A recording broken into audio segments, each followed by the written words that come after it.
नमस्कार, मैं हूं आपके साथ वैशाली और आप देख रहे हैं खबर का सच। आइए बढ़ते हैं आज की खास खबरों की ओर। जिस समय अयोध्या में भगवान श्री राम की प्राण प्रतिष्ठा किया जा रहा था, ठीक उसी समय सफदरगंज इनक्लेव के भूटानी पार्क में स्थानीय RWA के द्वारा पूरी विधि विधान से हवन पूजन किया जा रहा था। साथ ही यहां बड़ी सी स्क्रीन पर अयोध्या से सीधा लाइव प्रसारण राम भक्त देख रहे थे। स्थानीय सभी लोगों ने इस हवन पूजा में भाग लिया। सभी राम भक्त भगवा पटका पहनकर और माथे पर जय श्री राम का टीका लगाकर इस हवन पूजा में भाग लिए। जिस समय अयोध्या में प्रधानमंत्री नरेंद्र मोदी वैदिक मंत्रोच्चारण के साथ भगवान श्री राम का प्राण प्रतिष्ठा कर रहे थे, उस समय यहाँ भक्तों ने जमकर जय श्री राम के नारे लगाए और फिर उसके बाद जमकर पटाखे भी फोड़े गए। हवन पूजन के बाद भंडारे का आयोजन किया गया, जिसमें हजारों भक्तों ने प्रसाद ग्रहण किया।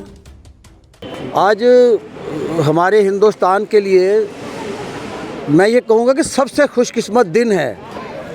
त्रेते के देव आराध्य हमारे भगवान श्री राम को आज 594 साल के संघर्ष के बाद अपना घर मिला।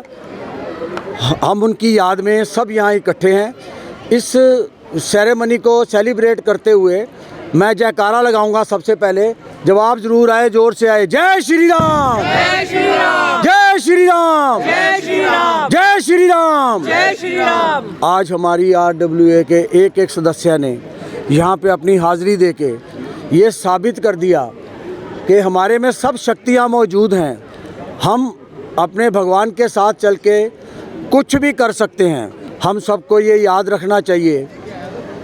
कुछ साल पहले हम वापस ले जाएं अपनी सुर्त को, 1528 में बाबर ने हिंदुस्तान पे अटैक कर दिया था, हमला कर दिया था और इस चीज़ के सबूत मौजूद हैं क्योंकि उस वक़्त गुरु नानक देव खुद देहधारी सामने थे।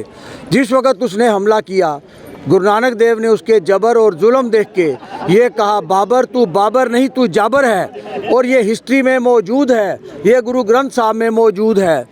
तब की शिद्दत और जो जुल्म उसने किए, वहाँ से चलता हुआ वो पूरे भारत में जुल्म ढाता हुआ, सारे मंदिरों का विनाश करता हुआ वो चला गया। इस बात को आज तकरीबन 592 साल हो गए। बाबर ने 2 साल 1528 से 1530 तक वो हिंदुस्तान में रहा। उस टाइम के दौरान जो हमारे ऐतिहासिक मंदिर थे वो सारे तोड़ दिए थे। इसी में अयोध्या में भगवान श्री राम की जन्मस्थली मंदिर भी तोड़ दिया था, ध्वंस कर दिया था। तब से लेके अब तक तकरीबन 51 युद्ध किए गए अपनी उस अयोध्या की धरती को साफ करने के लिए, जुल्म से तशद्दुद से बचाने के लिए। उनमें से एक युद्ध जो बहुत कामयाब हुआ और उसके बाद औरंगज़ेब और मुग़ल कभी वहाँ रुख नहीं कर सके। आज से 370 साल पहले वहाँ के मठ के महंत ने गुरु गोबिंद सिंह साहब को अपील भेजी थी कि आप इस धरती के लिए, भगवान श्री राम की इस धरती के लिए कुछ करें और जुल्म से इसको बचाएं। गुरु गोबिंद सिंह साहब ने, हम उस समय में वापस चले जाते हैं, अपनी सुरत ले जाते हैं और याद करें कि कैसे गुरु गोबिंद सिंह साहब चल रहे हैं, पीछे उनकी खालसा फौज चल रही है और वो पंजाब से अयोध्या की धरती पे पहुँचे। वहाँ औरंगज़ेब की सेना के साथ युद्ध हुआ और उस दिन से ये पहला युद्ध जीता गया और अयोध्या को आज़ाद कराया गया। गुरु गोबिंद सिंह साहब की याद में, उस को याद करते हुए मैं जयकारा करूँगा। प्लीज़ जयकारे का सब ऊँची से जवाब देना। बोले सो निहाल। इसी तरीके ये युद्ध चलता रहा। आज़ादी की लड़ाई अयोध्या की चलती रही। 172 साल पहले फिर अपील की गई और पंजाब से निहंग सिंह गए।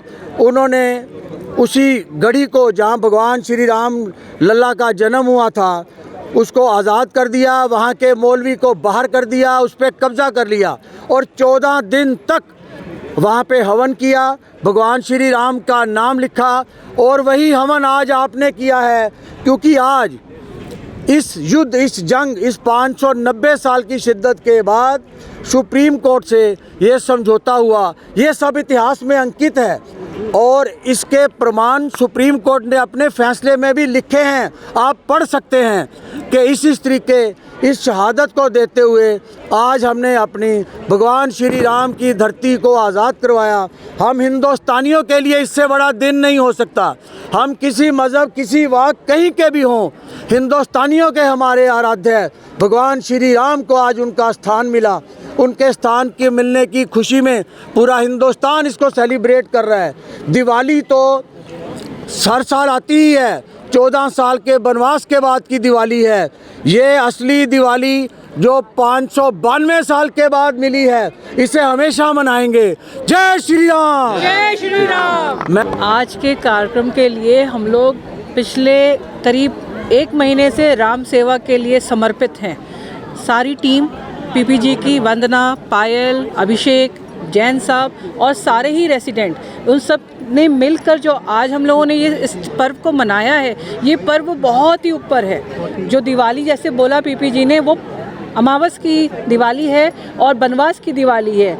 आज हमारे शुक्ल पक्ष की द्वादशी पर हम ये पर्व मना रहे हैं, अभिजीत मुहूर्त में मना रहे हैं। ये बहुत ही शुभ दिन और शुभ अवसर है और हम लोग इस ऐतिहासिक घटना के पार्ट हैं और सब लोग इस चीज़ को मना रहे हैं। आज हमने एक हिस्ट्री क्रिएट की है सब ने मिलकर, तो हम आशीर्वाद लेंगे श्री राम जी का कि हम सब पे उनकी दया भावना बनी रहे। ये जो आज श्री राम जी के लिए हमने उनको, राम जी को बुलाया, कहते हैं ना कि राम जी आएंगे आएंगे, राम जी वाकई ही आ गए हैं। हमारे भूटानी पार्क में भी आए हैं। आपने देखा जिस तरीके की संगत लगी है, जिस तरीके का उत्साह सबके मन में था और है, और जिस तरीके से भगवान जी की हमने स्थापना करके पूजा करी, हवन किया, ये अपने में ही बहुत सराहनीय बात है। इससे ज़्यादा राम जी से ऊपर कोई भी नहीं है। और मेरे मन से और मेरे को लगता है कि सभी के मन से जो वो आए हैं यहाँ, वो राम जी के लिए आए हैं और उनसे ऊपर कोई भी नहीं है हमारे लिए। जय श्री राम।